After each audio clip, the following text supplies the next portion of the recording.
Imagine you're a Colts fan sitting down to watch Week 2 against the Packers. Sure, no Jordan Love makes it less exciting, but Malik Willis back there at quarterback at least makes this an easy win.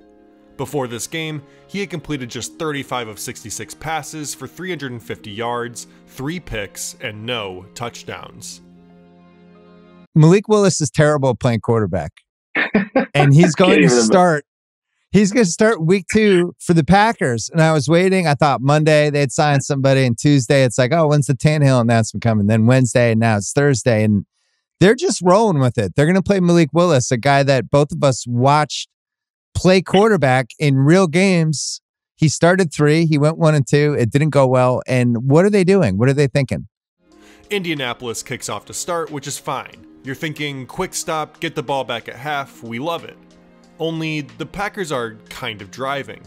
Gashing them on the ground, they put together a 42-yard drive over 8 plays and kick a field goal. It takes 4.5 minutes. And he's got it! But finally, you've waited all week to see this offense play, to see Anthony Richardson build off his 9 for 19 performance, to do more of those little things to consistently move the ball, and the drive is over. 3 and out. The Colts are punting. Green Bay gets it back on their 18, and after a 22-yard screen run by Jaden Reed, they're suddenly driving again. With their mix of runs, all with bits and pieces of misdirection, they take advantage of the Colts' overly aggressive front. Finally, inside the red zone, the Packers face a 3rd and 5, and for the first time all day, they'll put the ball into Willis's hands to execute.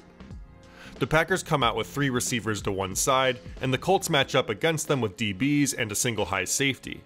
They pretty much exclusively played with one high safety throughout most of this game with heavy boxes. Funnily enough though, this choice to throw came against one of the lighter boxes Green Bay faced throughout their first 2 drives. Willis motions Dontavian Wicks inside and out.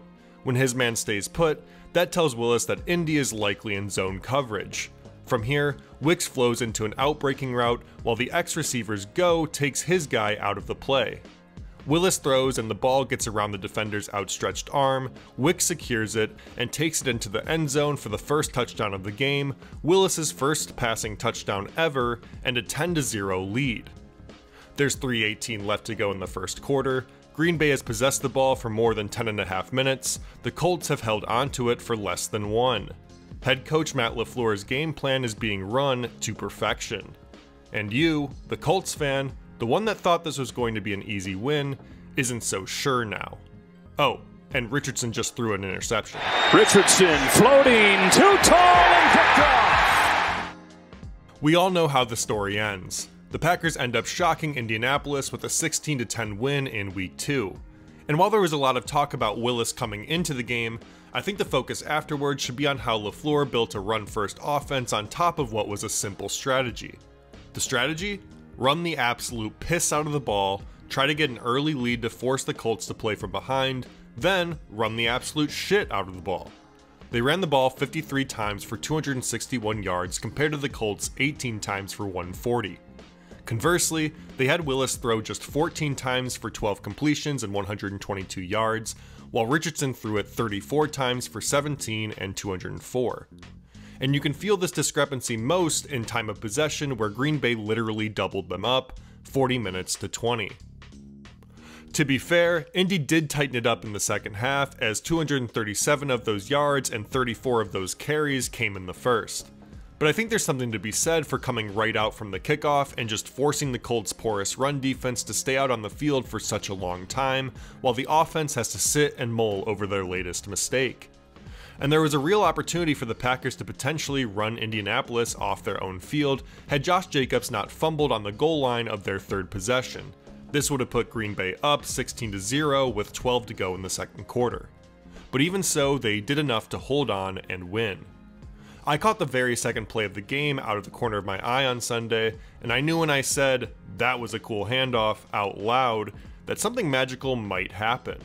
The play works in 2 parts. The first takes advantage of the Colts' aggressiveness, especially on the ends of the line. With the fake to Reed, tackle Grover Stewart and defensive end Tyquan Lewis shoot upfield to catch him.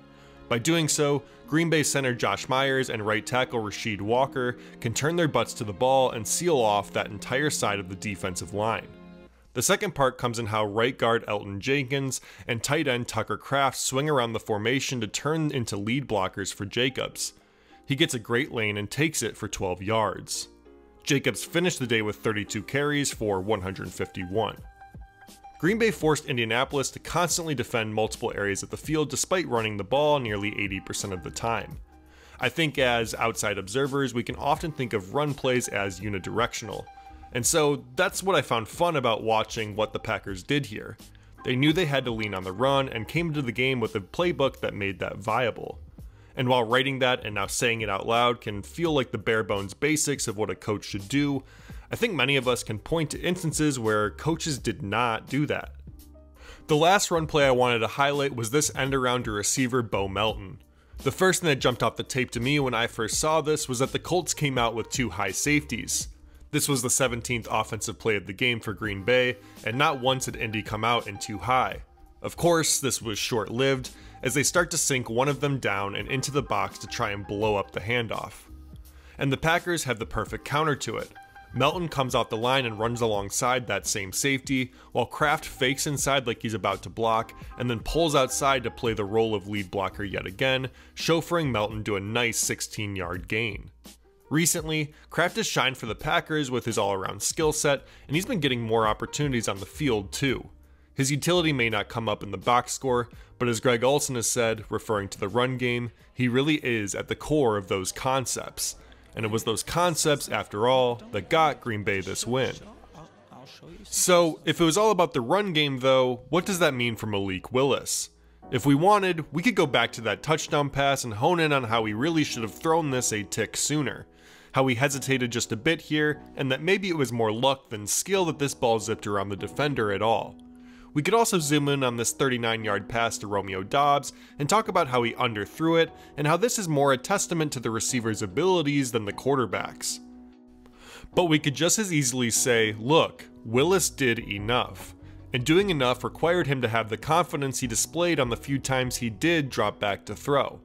On that 39-yard pass, it's a 3rd and 5 in the 4th quarter. And look at the coverage that he's throwing the go ball against. The defender is giving a deep cushion, and Willis is launching this well before his receiver has passed him. To me, it displays a level of trust in both Doubs and his arm to make this throw. Now, we just have to see if Willis is still this inaccurate, or if more reps to build some chemistry would lead to a more on-target throw. Regardless, this was by far the best game of Willis's young career. His 126.8 passer rating ranked 2nd behind only Kyler Murray for week 2, and his 80% completion rate must feel good after being just above 50% prior to playing this past Sunday. LaFleur praised his poise, intelligence, and ability to adapt after the game, saying, "I don't think you guys can appreciate or even comprehend the task that Malik Willis had today. There was a lot put on his plate, and for him to be able to go out there and do what he did today, I think that speaks volumes of who he is as a person and the work that he's put in. Just super proud of him." The head coach is right in that we probably can't fully understand what all went into Willis's preparation because we're so stats focused and can only really grade based on what we actually see the player doing. But I did find a nugget of this that I think speaks volumes to both Green Bay's prep and Willis's ability to execute. On a 3rd and 6, early in the 2nd quarter, the Packers used the hurry up to catch the Colts defense off guard. You can see them still communicating when the ball is snapped. Willis takes advantage with a crisp pass on the out route to Doubs to pick up an easy first to keep the chains moving and the ball in their possession. It's a small thing, but it's the combination of a bunch of these throughout the game that gave them this chance to win. And for Willis, who so many had written off, and when it was announced that he'd start had become a bit of a joke, this has to feel really good. He hasn't translated to the NFL yet, and while I think he's still a ways away from being a high-end backup, let alone a starter, this game could absolutely be the first step in rebuilding his confidence and understanding who he is as a quarterback. But who better to say it than the man himself? Check out a snippet of this video from inside the Packers locker room after the win. This guy was here 3 weeks ago, man. 3 weeks ago. You know it? 3 weeks ago. You know it? He was 12 of 14 for 122.